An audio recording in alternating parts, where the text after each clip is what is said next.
All right, Coach Rob, we're sitting in here at the field house at Hokes Bluff with another edition of Keeping Up with Hokes Bluff Athletics. And Coach, I was fortunate enough to come out to your game last Friday. Got some really good pictures of you guys in Anniston. It's a tough football game. I know you guys come up on the short end of the stick, but you still have everything in front of you, and I'm sure you had a lot of good coaching moments out of that game. We did. I think watching the film, we played extremely hard. We probably gave more effort in that game from start to finish than the other games that we won, and that's not to take any away from the teams that we beat. But Anniston, give them credit. Coach Jackson and his staff did a great job. They did a good job of shutting us down. And defensively, I think we really played one of our best games. But they're a very talented team. And like I said, Coach Jackson did a good job of getting their guys. But, it is just one game. And so, you got to move on and get ready to play another big game this week with Glencoe. Coach, you guys did something which you said was a key the week before. You had to limit their big plays. They had some big plays, but it seemed like y'all kept them in front of you for most of the night and made them drive the ball, and they were kind of, they didn't have the big chunk play after chunk play. Yeah, you're exactly right. We talked about that last week. That was a big key, making them snap it again. But give their players credit. They continued their drives a couple of times, but we did have a couple of good stops at the red zone. At half, 12-0, defense, I thought we played tremendous. We gave them the ball too many times, and we just couldn't offensively get going. But they ran a good scheme defensively, but their guys are just, be truthful, bigger and stronger than us, and they dominated us up front. When you come into a week like this, and you've been doing this a long time, I'd like to get your theory on this.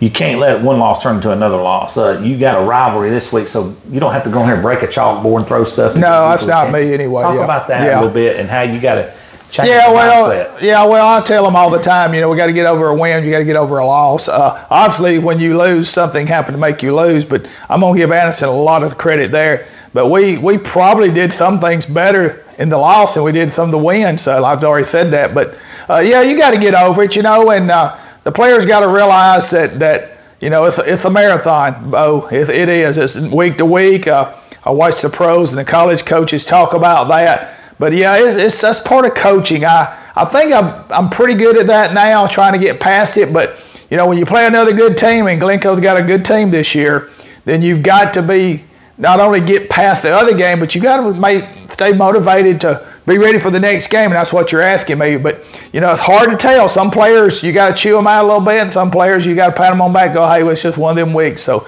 very difficult as a coach to know what you're doing and if it's the right thing to do, I guess. Yeah.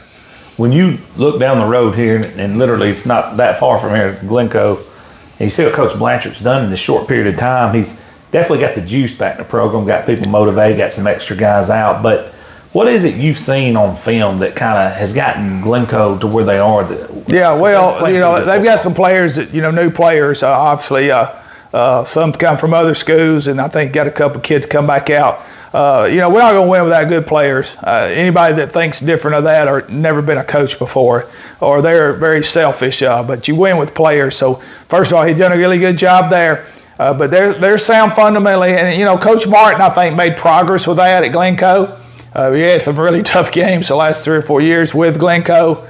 Obviously, when you play your rivals. We all say you throw the records out the window. But he's done a really good job. Like you said, he got the kids believing, and they've got off to a good start, which they've had trouble with in the past. So it's going to be a hard-fought game, but it usually is. Even the years we've beaten them, and we've been pretty successful lately against them, the games a lot of times are close and so forth, and we've had to just pull them out at the end. But it's going to be a tough game.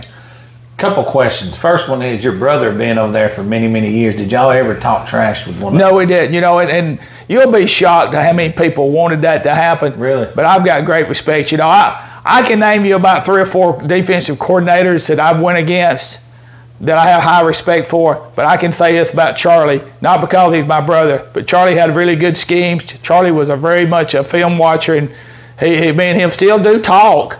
but we never had a problem. It was difficult coaching against him. First of all, I was offense coordinator. He's defense coordinator.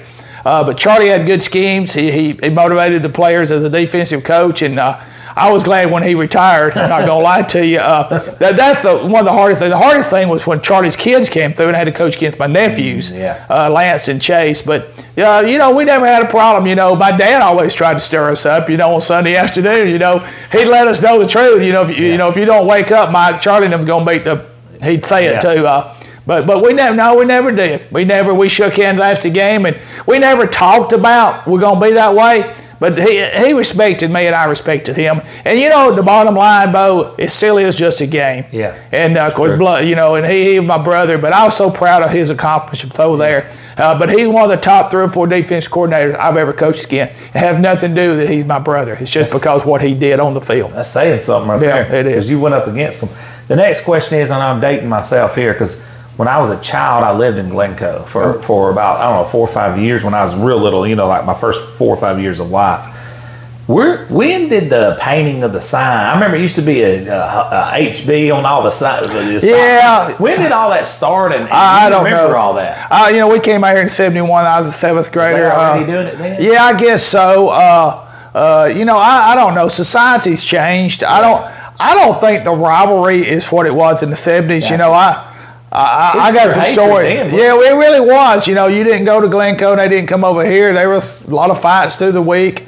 I think as a society we're a little more educated or smarter. I remember in the '90s, if you seen them with Letterman jackets. Oh yeah, it could have been. But I think as the coaches, and not taking away from those older coaches, but just society's changed some. Yeah. I think the kids still want to win, but they hopefully we've educated them enough to it's a game. Somebody's got to win and somebody's going to lose, and that's just the way it works. But it's still pretty fierce. The kids know each other. We've had a couple of kids move over there, and they've had a couple move over here, and that adds to it. But overall, I think it's still a good rivalry. It's not a region game. That relaxes me some. It used to be having to play not only to beat your rivals, but it was a region game. So now, in a loss, it's not it's not a counter.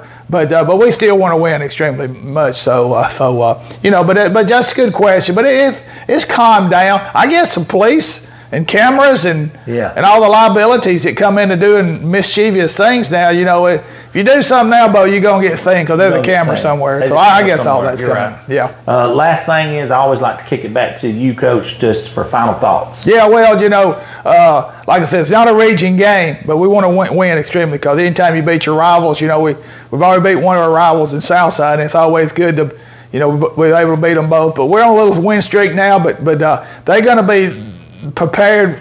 Coach does a good job, and they'll be well coached, and we're going to have to play a good game or we won't win. And our guys already know that in preparation this week. So we got them at Hokes Bluff. That should be an advantage, but I look forward to be a tough-fought game, probably come down fourth quarter. Your crowd last week was incredible. It was incredible. I appreciate you bringing that up because I want to say thanks to them.